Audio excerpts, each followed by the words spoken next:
The message popped up early Wednesday morning, short, cold, and bossy, family gathering. Tomorrow. 4 o'clock. Don't be late. No greeting, no explanation. Just a demand. But I didn't need a name to know exactly who sent it. It had been 10 days since I stood my ground and refused to hand over Grandpa Morris's legacy, his company, his money, everything he built over 43 years. He'd left it all to me. And the minute I said no, my family's silence sharpened like a blade. Elena stopped answering my texts. Bryce quietly erased me from his social media. Mom never picked up the phone, but I could feel it. The storm hadn't passed. Noah looked up from his coffee as soon as he saw the expression on my face. It's another message, I said, handing him my phone. He read it, jaw clenching. You're not going in there by yourself. I need to, I replied. You owe them nothing. No, I said softly. But I owe him. The next day, I pulled into the driveway of the house where I'd spent most of my childhood. On the surface, everything looked the same. The lawn was freshly cut, the porch spotless, but something felt wrong. Too polished. Too staged. Before I could even knock, my mother opened the door. Her lipstick was way too bold for that hour, Dara, she said, stepping back to let me in. We've been expecting you. Inside, they were already assembled like some grim panel. Elena glanced up, her eyes sharp and cold. Zach sat stiff and silent on the edge of the couch. Bryce stood near the fireplace, arms folded tightly across his chest, but it was the two men in tailored suits that made my stomach drop. These are Mr. Keaton and Mr. Rhodes, Mom said, as if she were hosting brunch. They're just here to walk us through the next steps. The man on the left flipped open a leather folder. We've prepared a straightforward agreement, he said. I didn't sit. Didn't touch the pen. I just looked my mother straight in the eye and asked, what kind of meeting is this supposed to be? She gave me that same old smug smile, the one she always wore when she had information she planned to use as leverage. Long before they cared about the money, they wanted control over the man who made it, or at least the image of him. To them, Grandpa Morris was a symbol of duty and expected payoff. To me? He was something entirely different. I was 8 the first time he let me sit behind the register at his flagship store, watching him count coins and greet customers like they were lifelong friends. At 10, I was sticking labels on boxes. By 13, I was cross-checking stock reports while other kids were off at dance class. He never told me to help, he just left things nearby, like he trusted I'd care enough to get involved. Back at home, everything was chaos dressed in designer. Under sparkling chandeliers, Vivian shuffled credit cards like they were playing cards. Bryce pretended not to see it, as long as the fridge was stocked and the liquor cabinet full. Rachel, who was still Elena back then, had learned to fake compassion any time it worked in her favor. And me? I was the quiet one. The dull one. The one who never asked for much. Grandpa used to say, money doesn't make people different. It just shows you who they really are. I didn't get it, not until the yelling started. Behind closed doors, they fought over bounced checks, missing wires, and ungrateful daughters. I never saw a bill paid on time. But I saw a new designer bag on Mom's arm every other Saturday. The same year we were supposedly defaulting on the house, she threw herself a birthday dinner with a jazz trio and imported seafood. Grandpa showed up late, barely stayed 15 minutes, and disappeared before dessert. I noticed. So did she. When it came time for college, he offered to cover my tuition. But somehow the funds evaporated. Medical expenses, she said. Or emergency home repairs. Or some mess involving Rachel. I took out loans. He slipped me cash in unmarked envelopes with little notes. Don't tell your mother. This is for textbooks. By the time his health began to fail, I had a stable job in finance, and a growing realization that no amount of loyalty would ever make me one of them. Still, I stayed close. I listened when he needed someone. Helped him sort through his paperwork, and a week before he passed, he looked me dead in the eyes and said, I've made up my mind. Don't let them back you into a corner. That's when it finally clicked, who he'd been quietly training me to face all these years. Inside, Zach sat quietly at the edge of the leather couch, his shoulders drawn up tight. Mr. Caldwell opened with the usual formalities, a few donations to Grandpa's local chapel, a modest sum left to his longtime housekeeper, and an antique hunting rifle gifted to his childhood best friend. Elena was given a gold watch. Vivian got a pair of oil paintings, and then came the part that none of us were really prepared for. To my granddaughter, Mina Carver, Mr. Caldwell read aloud, I leave the remainder of my estate, including all business assets, investment portfolios, properties, and personal belongings not otherwise assigned. Elena let out a gasp so sharp it practically echoed. Vivian froze for a second, then slowly leaned in. Excuse me, she asked. It's accurate, Caldwell replied calmly. Mr. Matthews updated these provisions about 8 months before he passed. He was in full possession of his faculties. The changes were witnessed and properly recorded. You manipulated him, Elena snapped at me. You were alone with him too often, this is what you were doing? I never asked for this, I said, trying to stay steady. But it didn't matter. Vivian stood, sunglasses dangling from her fingers now. We'll contest it, she said coolly. Zach still hadn't said a single word out front. As I reached for my car door, Vivian followed me out. This doesn't have to turn into a war, she said in a quiet, almost tender voice. If you sign it all over to me, I'll make sure everyone gets their fair share. I stared at her, stunned by how fast she'd flipped from outrage to soothing. I need some time, I said. She gave me a smile that didn't touch her eyes. Just don't forget, he was my father. Not yours to hold on to.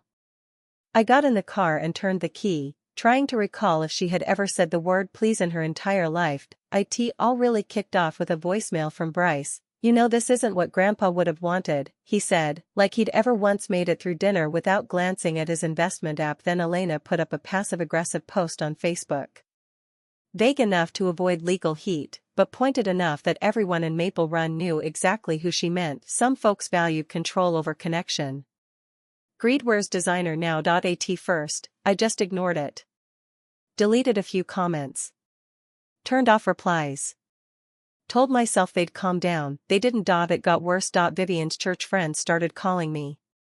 One left a voicemail quoting something from Proverbs. Another sent out a mass email about honoring your parents, with a not-so-subtle jab about daughters who forget where they came from. At work, one of my coworkers gently pulled me aside after lunch. Your mom called the office again.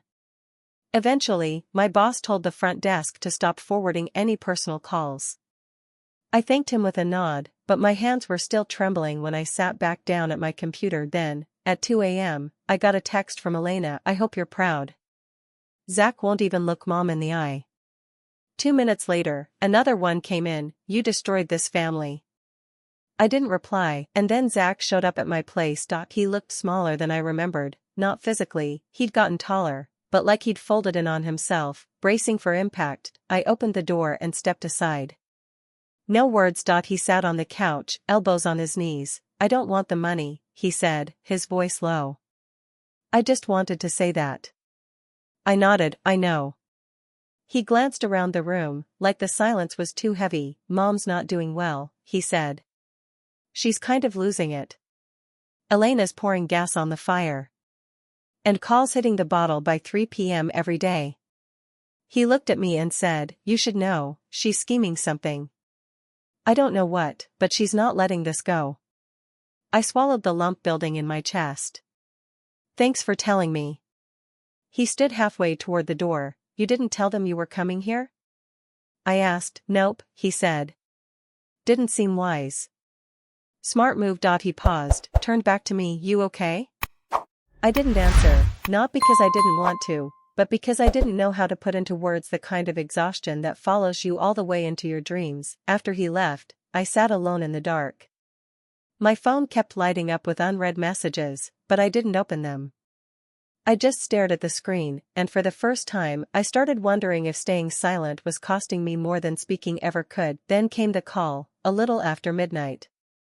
I almost let it go to voicemail, but then I saw Craig Delaney's name. Curiosity got the better of me. His voice was already slurring by the time he mumbled hello. So now you think you're better than all of us? He spat. I could hear a TV blaring behind him, Little Miss Finance degree and her fancy inheritance. Craig, it's late, you really think we didn't see this coming? He cut me off. You think we didn't make plans? My chest tightened. What plans? He laughed, sharp, bitter, and mean. The Seabrook house, for one. We put the deposit down back in March. Colt has been picturing that ocean view for years. March? I said, stunned. Grandpa didn't even pass until May.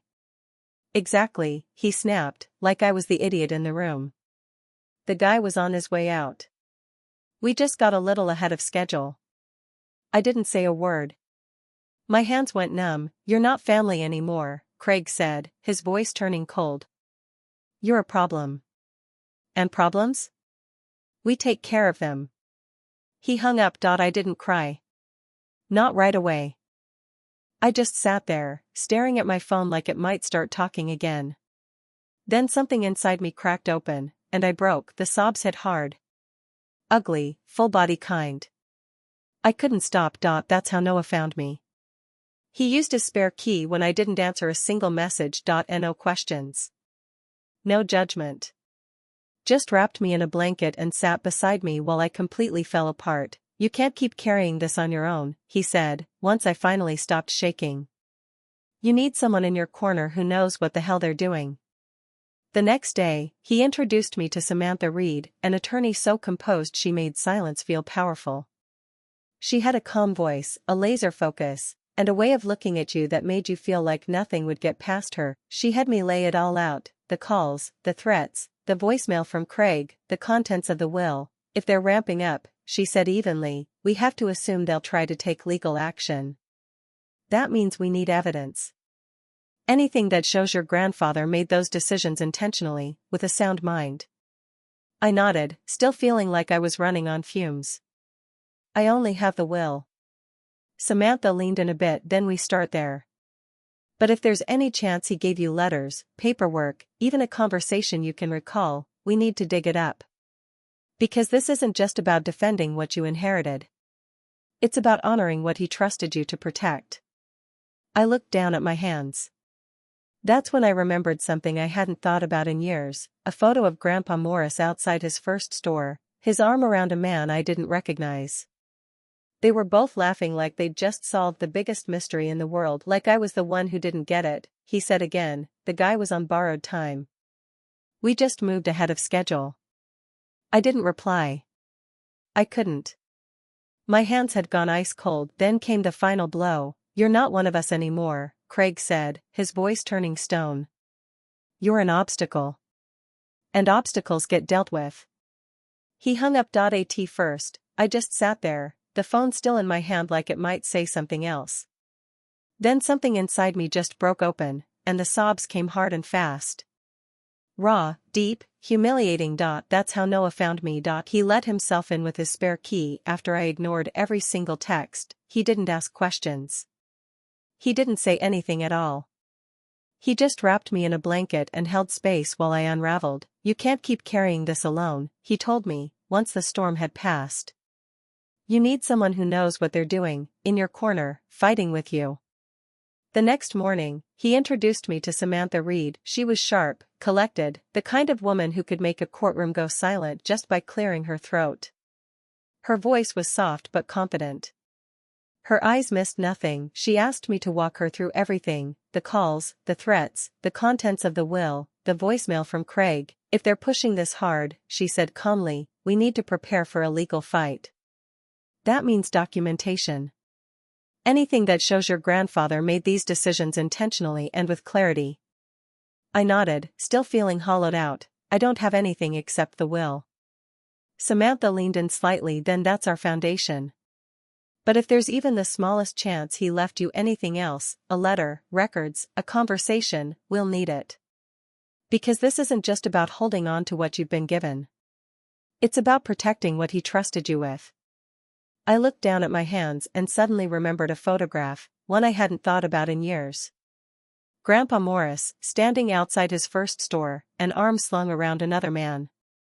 Both of them laughing like they'd just cracked the secret to the universe. That man was George Harmon, and he met me the next afternoon at a tiny roadside diner, the kind Grandpa used to love. He stood when I walked in, still sturdy despite his years, and pulled me into a hug that stole the air from my lungs. "You've got his eyes," he said softly. We talked over burnt coffee. And when I told him what was going on, he didn't even flinch. "Walter worried about this for a long time," George said. "He tried everything: forgiveness, second chances, guilt. None of it made a difference. That's why he left it to you. Not because you were the favorite, but because you were the most clear-eyed." Then George reached into his coat and handed me a sealed envelope. My name was written on it in Grandpa's neat, squared handwriting. "He gave me this months before he passed," George said.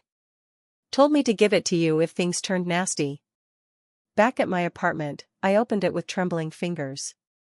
Inside was a letter, 3 pages, handwritten in blue ink. He wrote about watching the family unravel financially, the excuses, the dishonesty, the harm done. Then he wrote about me, about how I'd shown patience, grit, and consistency, not because I expected a reward, but because I genuinely cared. The last line hit me like a punch to the chest. "You're the only one I trust, not to spend what I built, but to protect it." I broke down reading it. After I pulled myself together, I opened the old metal lockbox he'd once given me for important stuff. I'd never really looked inside. Tucked between old deeds and insurance papers was a small leather-bound journal. Page after page, Grandpa had written down every loan, every favor, every broken promise, dates, amounts, side notes. Said it was for Elena's medical bill. Saw her at the casino 2 days later. I flipped through the entries, heart pounding, and then called Samantha. By the time I arrived at the house again, the living room was already full. Elena sat stiff as a board on the couch. Colt was pacing. Zach leaned in the corner, arms crossed and tense. 2 men I didn't recognize stood by the fireplace with folders in hand. My mother greeted me with a sugar-sweet smile that always meant trouble. "These gentlemen are here to help us restructure the estate," she said softly. "To keep everything peaceful. They pitched it like a compromise, calm, balanced, civilized. 20% for, they offered me a deal, a slice for me, the rest split among the family." I didn't even reach for the pen. Instead, I pulled out my own stack of papers, receipts, emails, Grandpa's letter, a copy of the will, and a USB drive with Craig's drunken voicemail. I read aloud from Grandpa's journal, quoting line after line where he laid everything bare with tired honesty. Patrice shifted uncomfortably in her chair. Elena flushed and looked away. Then I said, "And last, this is a recording of Craig admitting you were already spending Grandpa's money before he even passed, including a deposit on a house in Seabrook." Colt muttered under his breath, and the room fell silent. Then Zach stood up. "She's telling the truth," he said steadily. "I've seen Mom spiral. I've heard her when she thought no one was listening. I'm done pretending this is about fairness." Elena started to argue, but Zach shook his head. "You've all lied for years. She's the only one who never took a thing." I looked at him, stunned. He gave a single nod, like he meant every word. Mom opened her mouth to speak, but Samantha appeared from the hallway before she could. "I'm Ms. Carver's legal counsel," she said firmly. "And I strongly suggest everyone here rethink their next steps." Carefully, I pushed the unsigned papers across the table. Zach moved in the next week, carrying nothing but a duffel bag and quiet determination. We didn't say much at first, but he started unpacking boxes at the hardware office without being asked. He listened closely during meetings with Grandpa's old managers. When I handed him the keys to the store, he just nodded and slipped them into his pocket, like it was always supposed to be. Together, we slowly updated the business model, keeping the foundation but modernizing the rest. I watched Zach come alive as he learned the inventory system, quoting something Grandpa once said about knowing your bolts as well as your books. He didn't call it healing, but that's exactly what it felt like. About a month later, Rachel reached out. Not for money, just coffee. She apologized, said she'd believed Mom's story too easily. I didn't forgive her right away, but I didn't slam the door either. Some bridges are worth crossing slowly. With Samantha's help, I started a foundation in Grandpa's name, grants for young tradespeople without a safety net, the kind of thing he would have loved. For the first time since Grandpa passed, the weight of the inheritance felt less like a burden and more like a blueprint. One night, I got a message. Just one word: truce. I stared at it a long time before replying. We met at a tiny cafe on the edge of town. She looked thinner, older, like the storm had finally worn her down. Craig was gone, she mentioned casually, like she was still figuring out how to say it aloud. Therapy too. A few sessions no grand apology. No rehashing the will. Just fragments of honesty carefully laid out. I didn't know how to stop, she admitted, eyes glued to her coffee. I thought if I lost control, I'd disappear. I didn't argue. I didn't try to comfort. I just listened. For once, it didn't feel like giving in to her story, it felt like choosing my OWN.as. We got up to leave. She reached out first, not to reconcile, but just to acknowledge. I let her hand rest in mine, just for a moment. The last page of Grandpa's journal had only one line, scrawled in his unmistakable handwriting: the true measure of wealth isn't what you have, but what you do with it. I read it twice, then closed the cover gently. Zach's finishing his first year of business classes and already talking about opening a second store. Rachel volunteers twice a week at the women's shelter and sends me articles about trauma-informed finance, like we're learning a whole new language together. I said yes to Noah last month. The ring is simple and quiet, just like the life we're building. Sometimes, I still feel the echo of everything we lost, but I don't carry the will like a shield anymore. Now, I carry it like a map, because Grandpa didn't just hand me his legacy, he trusted me to grow it.